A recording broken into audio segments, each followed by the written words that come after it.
The name, or I guess the title of the video is Tudor is going after Omega, which I think is pretty true. Oh, yeah. Yeah.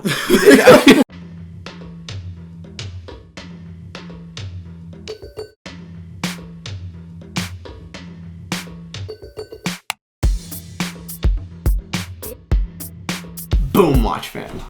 What is up, Watch Fam? I am Christian, the curator of the Theo and Harris Vintage Watch Shop. And they call me Michael, not the curator of the Theo Again, and with Harris the Vintage stupid Watch.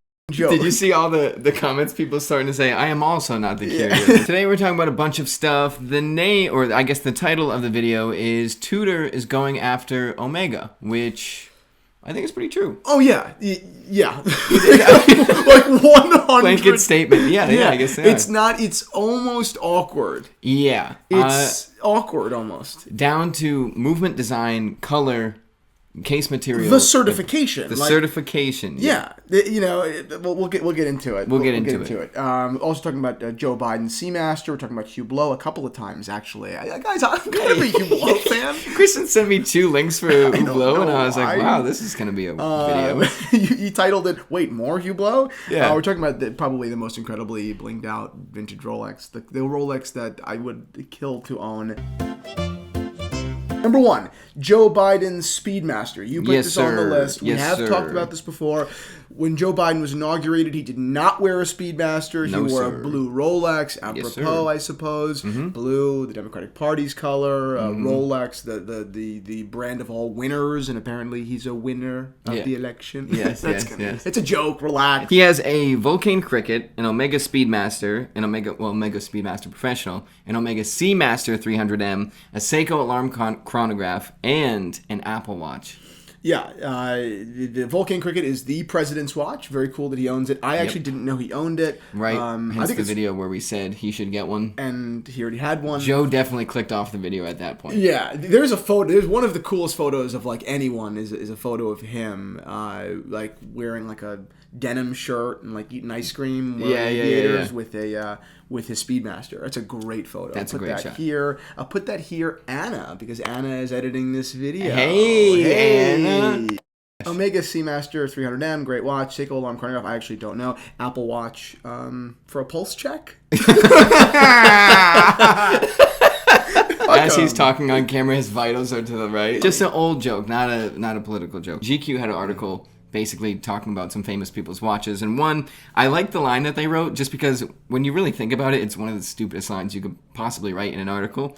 This week, for seemingly no reason in particular, Joe Biden wore an Omega Speedmaster. So I thought you wrote that. That's in the article. For no reason in particular? This week, for no reason in particular, Christian wore a Brigade Tradition. Yeah. Okay. It's like kind of a roast. I feel like generally speaking, we wear the watches we do for no reason in particular. More importantly, this is the first president to ever wear, that we see, they actually wear in office, an Omega Speedmaster. I think that he really has some of the best watch taste of presidents in general. Yeah. Because he's got more modern sporty taste. A lot of presidents before, really a lot of leaders before, just had that old guys, right? So they had that old world, thin gold taste, thin gold stuff, which I love because I'm an old man. Yeah. But generally speaking, no, like the guy now should be wearing a Seamaster. That's like a thing. That's tough today. So I think that's cool. I also put in the footnote that Omega sent Nixon a gold Omega Speedmaster, to which Nixon had to deny. Because it was over the gift limit, Wow. Yeah. That's funny that he had a moral problem with that. Of all of the things. He's doing unspeakable things. The Omega hits his desk. He's like, can't do that. Can't do that one. Okay, let's go on to Rhino. Hublot has a Rhino saving watch. Let's start with the aesthetics first. What do you think about this watch? I can see the type of guy that would wear that watch. It's not me. Yeah, it's ugly. I think this is I actually like the green. I like that. I think the strap's little really the strap silly. is what takes it too far for me. This is the kind of watch that when you're a 65-year-old guy that has a lot of money that is gonna go to Africa hunting on expedition. He's gonna spend $150,000. You're not gonna hunt rhinos. No, you're gonna hunt whatever you're gonna you hunt. can't I don't hunt even know rhinos what and you wear that hunt. watch. You're gonna go kill rhinos. And they say to him, by the way, we also do a standard issue watch. Mm-hmm. It's an extra, how much money is this? 24. It's an extra 24,000, but you have to wear it. He's like, yeah, that makes sense. That's fine. That sounds like the kind of guy that's gonna wear it. You need to buy this Hublot, or the rhinos are gonna go. Die. You're gonna die. Yeah. If you don't wear this watch, they're gonna know that you're trying to kill them. Actually, the green strap is I actually like this watch. Okay, my opinions are now different. Yeah. I hated the army strap. I like the green other option. I think this is cool. The cause is good. It's a partnership with the Save Our Rhino, Africa, India. Rhino, no one's gonna buy this. Yeah, right. Rhinos can't afford it. Rhino, no one's gonna buy this. Oh, see, I was so ready to make my joke. you're just like drilling in the corner. Mine. What the Do you like the rhino on the sub-seconds? Is there a rhino? Boom. Oh, that's bad. Yeah, that's pretty cool. Really cool. That's really cool. So the next point I want to talk about, which I think is the biggest point in this video, is going to be this really, I think, borderline contentious, attack, right? Yep, between Tudor and Omega. These brands are not friends. These are direct competitors, and they're both doing really well. And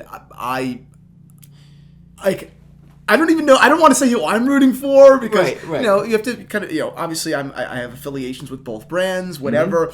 I get to play like the third party that roots kind of everyone on and brings out the best in each. Right. That's great. But wow. Tudor went after Omega. Before we talk about that, yes, sir. Let's talk about vintage watches for just a second here. Of course. I brought 3 watches that are currently available in the Theo and Harris Vintage Watch Shop. I found and I curated all 3 of these watches. Really great stuff. Oh, what I love doing here is bringing this conversation back to like the roots of the company. We do so much now. We're talking about these brand collaborations with Omega. When I started the company back in 2015, I never thought that we'd be having this conversation. Right. And for a while there, I think, because I got so caught up in all this other stuff, I was always sourcing watches, but I forgot to talk about vintage watches. Right. Which sucks, man. Yeah. So let's talk about them. Yes, sir. First things first, let's start off with this. This is a Omega Constellation linen dial. When the Constellation was introduced in the 1950s, it was Omega's most accurate serially produced watch. Like this was the creme de la creme. And by the way, Seamasters were very accurate. Oh, It wasn't like there was an accuracy problem. Right. Omega just wanted to be better. And we'll talk about it later too, but Metas is Omega, and that was even, again, there's no problem with accuracy, but we can just get more accurate. But that's kind of like, that's geeks in general. Like, you're competing against no one but yourself generally. Right. Omega didn't need to make a more accurate watch in the 1950s. They just wanted to. And that's noble. Yeah. Yeah. So anyway, this is a piece from the 1970s. Really fine coin edge, which is a finer, finer fluted bezel. You can see the difference between that and the fluted bezel of the Rolex. I just love these watches. Next, obviously, the watches that are closest to my heart. Yes, the first watch that I ever bought for myself, a Rolex Datejust. This is not the one that I bought for myself. This one came later in 1985, so it does have a quick set date. Amazing. What's special about this watch is the black dial. Yeah. You do not really find black dial Datejusts all that often. They were produced in fewer numbers. Really, silver was much more popular. And when they were produced, they were collected and hoarded because they're a little bit sportier. Right. Love that watch. Last but not least, yes, sir. A watch that speaks for itself. That's why he's the curator.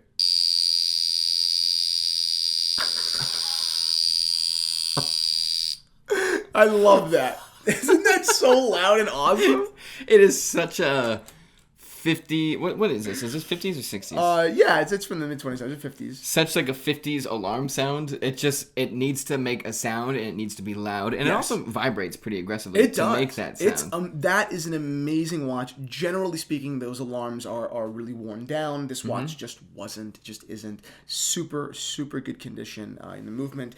It has some wear on the dial, but I think it's welcome. I love this. I love this watch. All 3 of these watches are available along with a whole host of other watches from Rolex and Omega predominantly, but a whole bunch of brands in the Theo and Harris Watch Shop. Again, I curate. I find all of these watches. Yes. It is what I do for a living, even though you all make fun of me for it. But I really love this stuff. I really do. And I'm so glad that I have an opportunity to share my passion with you guys. So if you guys have any questions about any of these watches or any of the other watches available in the Theo and Harris Watch Shop, shoot me an email at info@theoandharris.com. Check in on the shop regularly. I'm always listing new watches. Every Tuesday. And, I'm looking forward to shipping some of these out to you guys soon.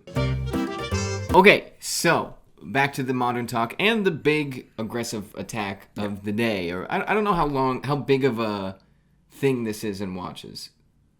Oh, I think it's a good insight into the next couple of years. I think this is a big deal. Just to set everything up too, Jack Forrester started off basically a review of the watch by saying, that said, producing the first Meta certified watch that doesn't say Omega on the dial is undoubtedly a power move no matter how you slice it. Yeah, of course. I mean, Omega was the first watch, right, to be Meta certified. What year was that? 2015. 2015, and since 2015, so 6 years, they have been the only brand to have the certification. I know before I even got into watches, or I guess around the time I got into watches, going into Omega boutiques, one of their talking points was, look, our watches are master chronometers. We're the only ones with those watches. Right. Those salespeople can never say that again. Right. And never. The thing is, they can never say that again. And then when you look at the prices... So what is the price differential? What are you looking at? So this is what I found, and I could be wrong. I tried to match up pound for pound. Not necessarily chronograph, but getting the cheapest ceramic Meta certified Omega is going to be a Seamaster 300M. Okay. That price is $8,100. Okay. Getting this is on NATO. Getting the Tudor Black Bay Ceramic on leather is $4,725. Okay, it's a significant difference. It's enough where, unless you have a lot of money and price is just not an issue. If someone said, well, this is this and this is this one is almost double, I would be like, okay, maybe design is going to come second when it comes to this much money. Well, yeah, I mean, it's not just design. You know, you need to look at other stuff as well. You know, and it's going to become Omega's job to really, you know, the Omega salespeople will no longer be able to kind of like broad strokes say we're the only Metas. They need to be a little bit more specific. Right. They need to say if they are posed with the question, why would I buy your Seamaster ceramic over the Black Bay? They are going to need a very concise and very detailed pitch. Yeah. Right. And if I was an Omega executive right now, that's one of the first among the first things I'd be doing to react to this introduction. I'd be immediately, you know, putting together the brand speak. You know, what is the pitch? Why is our watch, you know, $3,500 more? Right now. And if they're not doing that, that is an enormous miss because a lot of folks are, you know, they're getting more into watches. People that weren't into watches are getting into watches, and people that were into watches are getting into it. When I say into it, I mean like knowledgeable. They're reading about it. They're becoming okay. Well, what does a movement? You know, it's not just basic knowledge. You know, so I think that this is a massive power play. And on top of that, if it's just a salesman in a boutique, and not a Tudor boutique or Omega, they just have them side by side. They're going either way. Something that's gonna come up always is Tudor is related to Rolex. It's like, okay, I'm 1 degree away from Rolex with this one. That's way cheaper, and this Omega's beautiful. It's its own thing, but that's a huge selling point for a lot of people. It is, but if I was the Omega, you know, if I was teaching internal education at Omega, I would be saying, do you want a cheap Rolex or do you want an Omega? Because Omega and Rolex are on par. Right. Or you can get the cheap Rolex. Like, that's cool, too. True. You know? Mind games got to come into play now. Yeah, absolutely. I mean, if I were Omega, I wouldn't, you know, Tudor's trying to compete with Omega. Right. Omega should not even be acknowledging Tudor. Omega should be playing a game that they are not even in the same realm as Tudor. Right. You know, and historically they're not. You know, Omega's a far more important company than Tudor is. They've been riding coattails, you know, for forever. I mean, and that's not even a dig at Tudor. That's literally why they were made. Yes. Hans Wilsdorf was like, this is a cheaper alternative to the main thing. We'll use Rolex's leftover parts. Yes, exactly. Like, that's what they've done. That's their whole point of existing. Exactly. And if I was on the Tudor end, I would be, you know, pitching, I'd be kind of, the way that I'd be structuring the narrative, you know, to the client-facing, you know, representatives, it would be, Omega is a little bit too in the air. Like, Omega's too fancy. That's not what a man wears. That's how I would pitch it. Right? Our watches are made to be worn. Those are, I mean, you know, those are nice if you want to, you know, if you wear a suit every day. Right. Even the Seamaster, it looks like Bond would wear it, but Bond would wear this. If Bond was real, he'd wear this. You know, and so you got it's that's it. It's a push and pull. Like, and again, I'm not really on one team. I mean, I definitely am on one team, but I'm not on one team or the other. And if I do have an affinity for one over the other, it's personal. It's not business. Yeah. But I definitely see the narratives, and I see Tudor chasing it. But I wonder how Omega will react. So what's the up in the pie in the sky? Like, what happens in 3 years? Obviously, this is Tudor's first step in. Not their only, not their last. Well, right now, Tudor's still basically a one-trick pony. I mean, yeah, it's the Black Bay. It's a Black Bay. And Omega could, forget their Seamaster tomorrow and still be a full company. Right. That's it. Omega's a company, Tudor's a watch. Right. So do you think... It's like... It is. If someone says Tudor, you're like, oh, you got the Black Bay. You don't say like, oh, you got their dress watch, or you got this. Yeah, right. So, has anyone ever? Do they even make Rangers anymore? I went into a boutique not too long ago, and I saw a Pelagos back, and I knew it was old. I knew it'd been out of production for years because it was the old 2-line Pelagos. Yeah, it was before the text. I was like, oh my god, you guys don't sell anything else but Black Bays, huh? Yeah, right. Yeah. So is the move? They have that. They built up Black Bay. Now they have to literally get a second, or if you count the chronograph, a third design. Otherwise, it's just like, you're one trick. You got one thing. That's great. Right. I think that Tudor is not that far away from a being a company, having a catalog. I think that they really should be offering the Heritage chronograph in manual. I think that would be a direct chase at Omega again. Yep. I think that a lot of people would consider the Heritage chronograph over the Speedmaster if it were a manual watch and if it were $2,000 less. I think they would. But a lot of people, and I know people big risk people that are a lot of people say that the Heritage Black Bay chronograph is just too big. I mean the Speedmaster's a nicer watch. It's more elegant. It's richer. It's more beautiful. Right. And that's before you get into the whole narrative, right? Omega's got stories for years. Tudor's got basically nothing on the Heritage Black Bay chronograph. Yeah, right. There's no story there. Yeah, right. It looks like a Rolex, and you can get it. That's the story. Yeah. I mean, if I was in charge of marketing, I'd make a story, But the Speedmaster's. I mean, the Speedmaster's the Speedmaster. I mean, you could even forget the moon, and you still got history for decades. It's Joe Biden's watch. So, opening up to the comments real quick. Thoughts on these two watches, but also thoughts on what you see happening in the next 5 years. Could be before the 5-year mark, but what's going to happen? Let us know. Christian will read them aloud to me. Oh, it's Hublot again. Oh!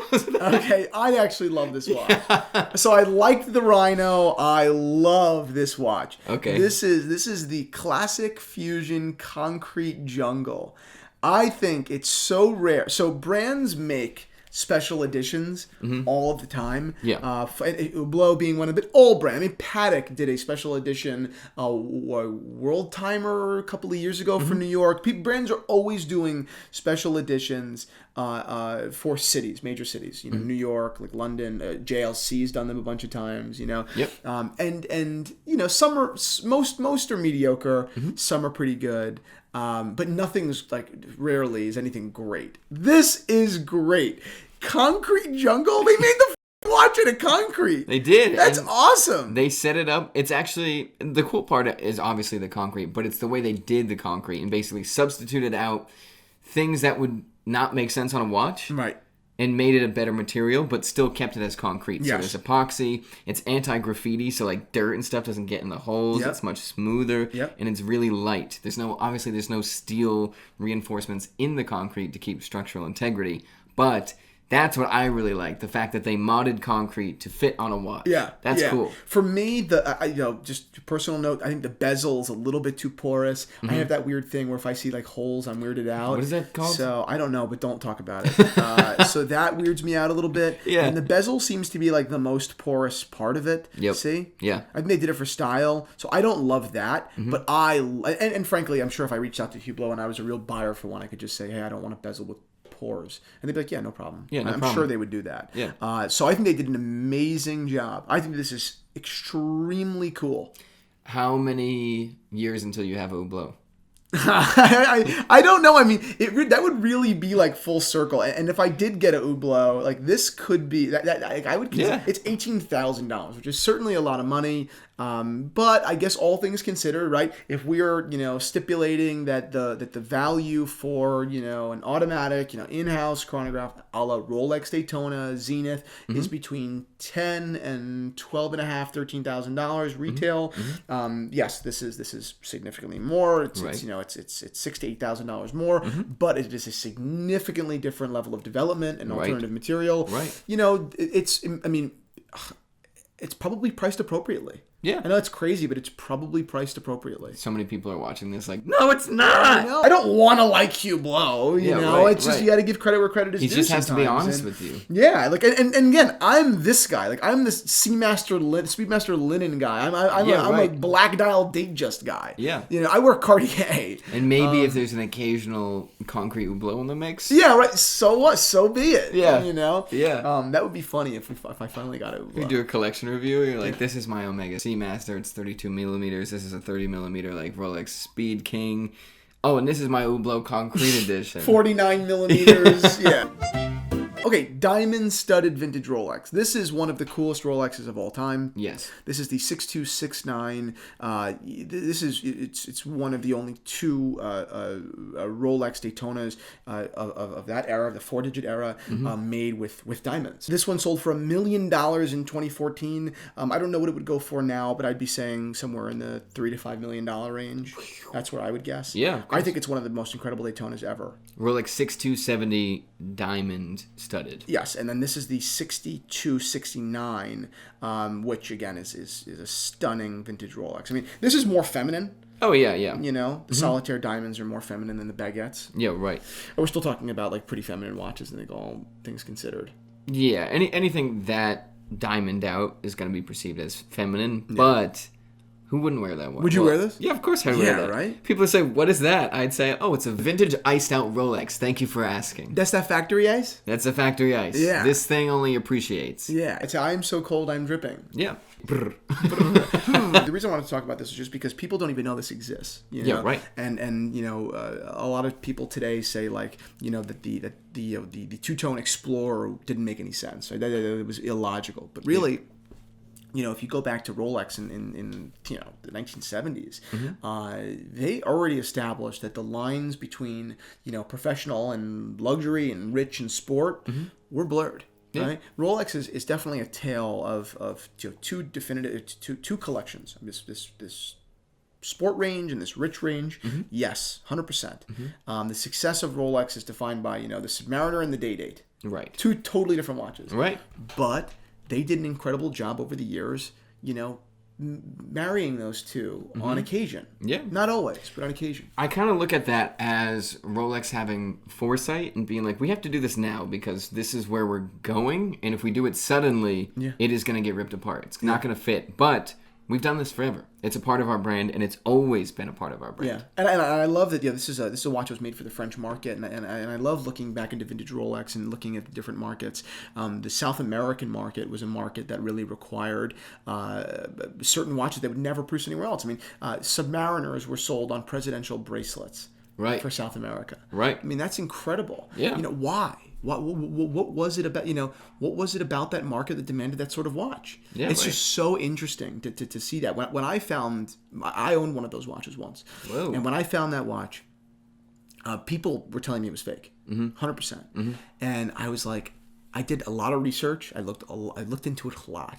And I strongly felt that it was real. Yeah. And it was only like maybe a year or two after that people started like agreeing with me. And I wasn't the first person to say it. There were other people out there, but I was the only person with one of those watches for sale on the market. You know, so naturally the person who's selling the watch always has a vested interest to lie. Yeah, of course. So a lot of people were skeptical. Yeah. You know. Yeah. And I was right. I was 100% right with the correct end links. Yes, it is a Spanish market Submariner. You know, and it's a real thing. Yeah. So yeah, it's pretty cool. Anyways,